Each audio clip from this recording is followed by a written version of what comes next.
ar. Relógio Entrevista está no ar.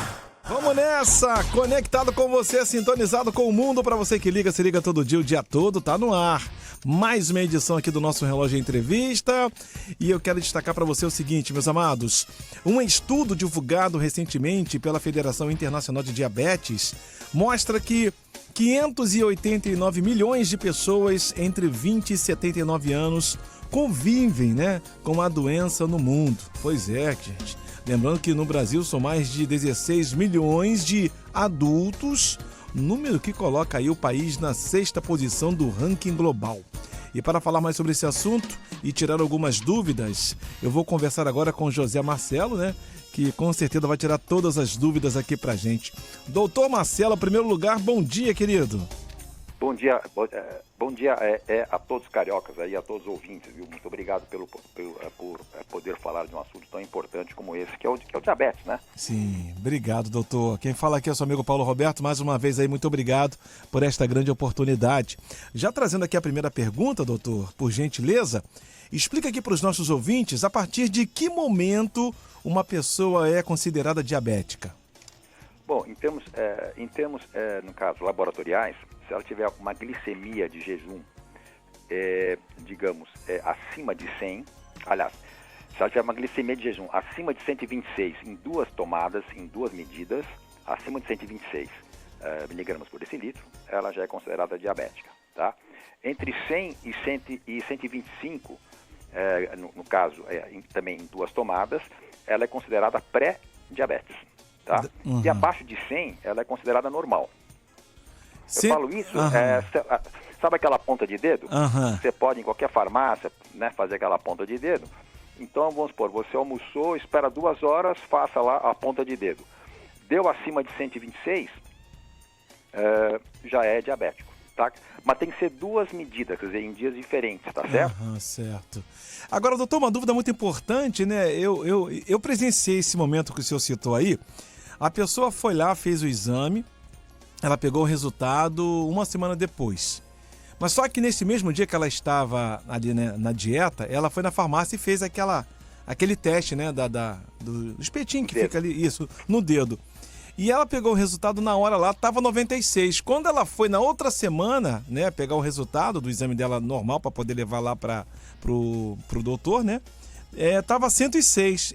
Ela é uma pessoa pré-diabética ou não? 106, ela já é considerada pré-diabético, mas assim, veja bem, tem que ser em 2 tomadas, porque algumas coisas podem variar podem dar alterações nesse resultado. Vamos supor, você está super estressado, você está irritado, chegou tenso, entendeu? Então você libera muito cortisol e o cortisol faz realmente uma liberação maior de açúcar no sangue, tá? Tá. Então, o ideal seria assim, por isso que eu falo, sempre em 2 tomadas, tá certo? Mas tem outros sintomas, quer dizer, você pode também, não necessariamente você vai apenas fazer esse diagnóstico apenas pelo sangue, Mas tem alguns sintomas também, Às vezes a pessoa está perdendo peso, muito apetite, tem um hálito meio acetonado, bebe muita água, faz muito xixi, Isso também são parâmetros, de que algo não está bem. É verdade. Inclusive, ela até tirou a dúvida com o doutor. O doutor perguntou por que deu 106 e lá deu 96 e então, tal. Pode ser calibragem do aparelho. Isso. Isso também nós temos que ver que são calibragens. Vamos supor, quando você faz ali na farmácia aquela ponta de dedo, aquela maquininha vai ler o sangue do seu capilar, entendeu? Já no hospital, ele vai tirar o sangue já, no caso venoso, e vai vir uma amostra maior, vai ser uma outra máquina que vai ler essa taxa glicêmica. Então, são aparelhos diferentes, e com quantidades de amostras diferentes, entendeu? Entendi. E também horários diferentes, Sim. Ela até falou que foi perfurada lá umas 2, 3 vezes porque não teve não teve como achar a veia dela para poder tirar o sangue. De repente pode ter acontecido isso aí, emocional, Pode ser emocional. Geralmente viu, assim, você, claro, assim, quando é muito limite, sabe assim, vamos supor, você foi lá e deu 126, aliás, 106. Será que eu sou pré-diabético? Sim. Não, calma. Aí você tem um outro parâmetro que chama-se hemoglobina glicosilada, Certo. que ela mede 90 dias para trás. É um examezinho simples, qualquer posto de saúde faz, em que ela mede a sua taxa glicêmica, a sua variação de açúcar nas últimas 24 horas, né, do dia, até 90 dias para trás. Então, ela dá porcentagem, né? Então, assim, se tiver, por exemplo, abaixo de 5,7% de retenção de açúcar, né, nesse tipo de exame, a pessoa ela é normal, tá?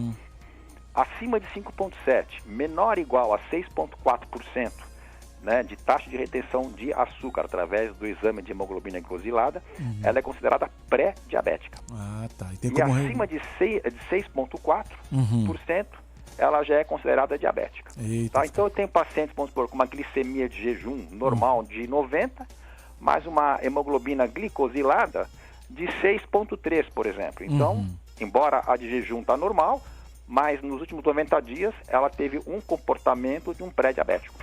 Ah, tá. Entendi. Doutor, na visão do senhor, né, como profissional, por que o número de diabetes, né, vem aumentando em todo o mundo e principalmente aqui no nosso país? Olha, isso é bem interessante. Não sei se você sabe, quer dizer, aliás, você falou, né? O Brasil, nós somos a 6ª posição no mundo em diabéticos, né? Desse quadro todo que você está falando, eu acho que todos os países têm algo em comum, né? Primeiro, falta de políticas públicas importantes, né? Sim. Hoje a gente sabe que um alimento dietético, né, ou um alimento mais leve, ou com baixo teor de açúcar ou de gordura, ele é muito mais caro do que o alimento que vem ultraprocessado, cheio de açúcar, cheio de gordura. Isso é um erro, né? Devia ter menos impostos sobre os alimentos mais saudáveis e mais impostos sobre os alimentos menos saudáveis, né? O outro ponto, claro, é estilo de vida, né?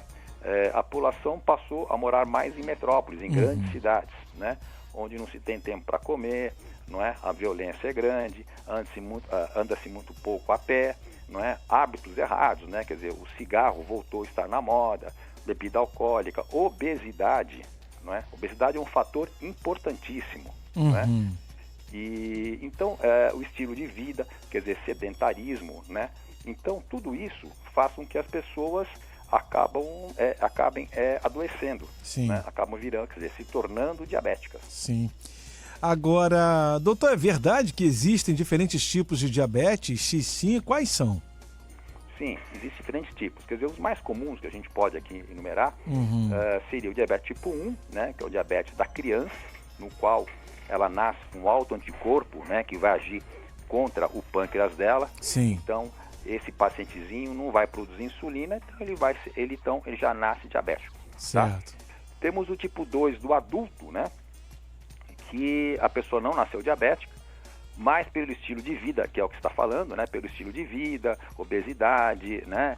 Alimentação, sedentarismo, ela se torna diabética. Certo. Tá? Por quê? Porque ela engorda muito, a insulina não consegue, digamos, no caso, fazer o seu papel, né? Pelo excesso de gordura, então vai criando uma resistência à ação da insulina e esse paciente vai se tornando diabético, né? Até um dia que nasce a criança, quer dizer, que nasce o diabetes. Certo. Tá?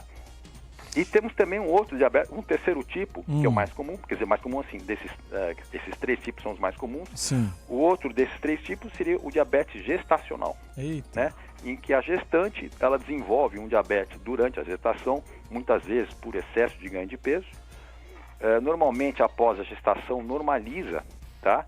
Mas essas parturientes, essas pacientes, quando tem isso durante a gestação, mesmo que normalize após o nascimento, elas têm que ser acompanhadas porque a chance dela se tornar diabética ao longo da vida é maior. Certo. Doutor, para fechar, a diabetes não tem cura, não é mesmo, doutor? Não tem cura. Então, além da questão, né, alimentícia, qual o senhor citou aí, né, de repente a reeducação alimentar e o exercício físico, né, que é muito bem-vindo, o que mais um diabético, no caso, deve aí, pode fazer para ter uma melhor condição de vida? Eu sei que o exercício físico é fundamental, né, doutor? Mas você pode só dar mais um spoiler aqui pra gente poder fechar? Olha, eu acho que o diabético, para ter um bom estilo de vida, ele tem que estar sempre acompanhando, entendeu? O grande problema do paciente crônico diabético é que ele toma mais, quer dizer, mais atenção quando surge a doença. Aí existe aquela coisa de aceitação, né? Então aí no caso ele começa a fazer tudo direitinho. Depois tem aquela fase de acomodação, né? Ele já está diabético, ele sabe que ele está cansado de fazer dieta, né? Não gosta de fazer exercício, então ele vai amolecendo ao longo dos anos, né? E vai então fazendo com que a doença ela volte de novo a ter uma ação mais importante. Então eu acho que é muito importante que o diabético, mesmo bem controladinho, fazendo exercício, né? Tirando os maus hábitos. Então, se a pessoa fuma, por exemplo, ela tem que parar de fumar, né? Se ela bebe, tem que parar de beber, tem que tirar o açúcar do dia a dia. Isso tudo, né, já está incluso nesse pacote. Mas se ela fez tudo isso, por exemplo, ela tem que continuar acompanhando. Então, quer dizer, vá ao seu médico de maneira mais regular, pelo menos a cada 6 meses ou 1 ano, dependendo da idade do paciente, para ver se de fato está tudo bem, está tudo em ordem, e se ela deve continuar com esse mesmo ritmo ou se ela deve melhorar esse ritmo que ela está, não é verdade? Sim. Para fazer esses ajustes de maneira rotineira. É verdade, não esperar 1 ano não. Se ela de repente tem esse hábito, acabam, né? Eu ouço muito aqui no consultório, a minha última taxa glicêmica faz 8 meses, mas eu estou ótimo, porque as pessoas, elas não têm, todo mundo acha, quer dizer, que o diabetes, ele traz sintomas, né, assim, muito presentes. Não, ele traz sintomas quando ele está muito alto, como eu falei agora há pouco, né, perda de peso, aumento da taxa de ingestão de água, faz muito xixi e tal, mas isso quando ele está muito alto, não é? Mas ele nesse caso, quando está assim, está só um pouco mais alto, você não tem sintoma nenhum, né? Então você acha que você está legal e não está. Tá certo, doutor. Sentiu alguma coisa, procure logo o seu especialista e vai tratar da saúde. Exatamente. E reeducar bastante a alimentação, que é fundamental, né, doutor? Não Olha, quanto mais academia, menos drogaria. Eita, falou tudo, é verdade. Não é verdade? Com certeza. Só destacando aqui mais uma vez que eu conversei com o endocrinologista, doutor José Amaro, né, sobre diabetes. Doutor, mais uma vez, muito obrigado. Suas considerações finais, as pessoas que quiserem conhecer mais o senhor, né, tirar alguma dúvida, como é que faz? Pode ser pelo Instagram, no @jmarcelo na atividade. Tá certo. Tá bom? Tá bom, doutor. Obrigado. Tá? Boa semana pro senhor aí. Aliás, bom fim de semana. Bom Natal pro senhor e pra família aí também, tá? Pra todos vocês aí, viu? Um grande abraço. Muito obrigado por essa oportunidade. Valeu, um abraço. Bom dia a todos. Eu que agradeço em nome de toda a família Rádio Relógio. Um abração. Abração. Gente, lembrando que quem ficou interessado ou interessada quer ouvir de novo, ouvir só uma parte, essa entrevista ficará disponível logo em nossas redes sociais, no Facebook, no Insta e futuramente em formato de podcast nas principais plataformas digitais. Essa edição fechou, meu povo!